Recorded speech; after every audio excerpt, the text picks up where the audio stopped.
Hi guys, what we're going to be looking at today is looking at websites, how they're put together, how we can connect to them. So here we've got a screenshot of the WWE website, and we can see along the top here we have got different areas which we can use for navigation. We've got different pieces of multimedia, and then we've got different images from a TV show. We've also got social media integration over here. So when we're looking at this website, we can break it down into different components. We've even got a little menu section up here, we can tell by the 3x3 grid, and we can break this down into little sections.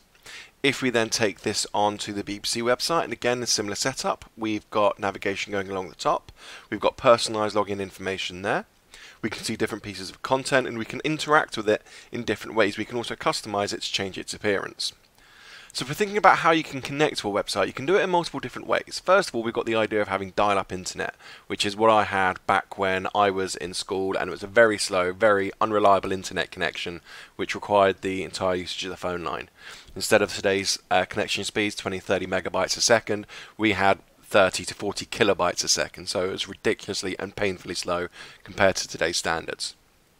After dial-up, we had ADSL come along, which is still used in areas which hasn't got fibre optic broadband, which I'll come on to in a second. But with ADSL, again, that required a filter going into the phone line, so it could and then differentiate between what was a phone call and what was a piece of data, because with dial-up, you either had the internet connection working or you had the telephone line being able to be used to communications. With ADSL, you could use both, so there wasn't the problem of someone accidentally picking up the telephone and talking down it, or calling someone out whilst you're connected to the internet, because that would have knocked you off. What we've now got today is broadband internet connections. I've personally just had fibre optic put into the town where I live in, which now means my internet connection is about 60-70 megabytes a second, compared to some towns down the road which haven't got the internet connection. The maximum they can get is 20-30 megabytes a second. Broadband internet is usually now delivered via fibre optic, which we're going to be looking at in a second, because it's more faster and more reliable. If you're in the middle of nowhere, or if you like climbing mountains, or if you like getting on a boat and going across the sea, satellite internet connections are the way for you. As you can probably tell, you get the internet connection from a satellite which beams it down. If you've ever watched Jurassic Park 3, you'll know that they'd had a satellite phone on that one where they're trying to get in help. That's how a satellite phone works. If you're not sure how satellite phones work and what the signals required, just go and watch the part of that movie towards the end where they're in the river. You'll see the risks and pitfalls of using satellite phones.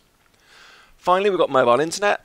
Majority of people have got mobile phones. You can get internet through those, and again, that's sort of using a satellite connection, using the phone's connection to be able to get internet access. So what I want you to do now is pause the video and write up in your books how you can connect to the internet, looking at advantages and disadvantages of connecting using those methods. Make sure you watch Jurassic Park 3 as well. If you want to add some bonus points into there, include the speed of the connection, discuss reliability, which of these are most reliable, which is the most unreliable, how have things evolved as time has gone on. So give it a quick pause and then we can crack on and then in a minute. So we're going to look at now three different sorts of connection media. First one we're going to be looking at is Ethernet or Ethernet cable, depending on which part of the planet you're from, and that is the generic network cable that you have plugged in from your PS4 to your home router, that you have plugged in around computer rooms, around in schools, around homes. It is cheap, it is bog standard. You can't go over it with really over long distances, so if your internet connection goes down and your neighbours are still working, I wouldn't really recommend getting an Ethernet cable running between the two houses because the signal would degrade. But short distances, it's cheap, it's reliable, it's fine.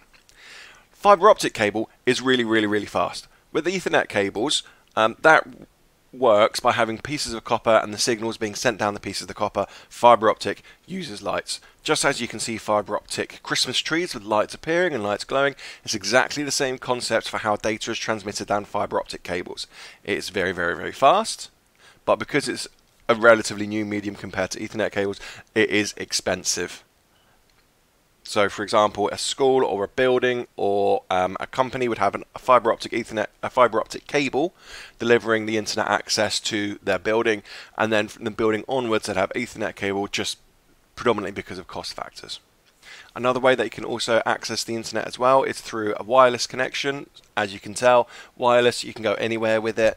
You're not held down to where you need to be. So with an Ethernet cable or a fibre optic cable connection, you are stuck where you are at because you've only got a certain length of cable, whereas wireless you can go around, you can move around, you can do whatever you want. So what I want you to do now, next task, is I want you to write what connection media available to connect into the internet, and again looking at the advantages and disadvantages of using those methods. Even if you think something is ridiculously obvious, so for example wireless internet access, you can do it anywhere where there's a connection, still write it down. For bonus points, discuss the potential speeds of using the media and also any pitfalls. Are there any limitations?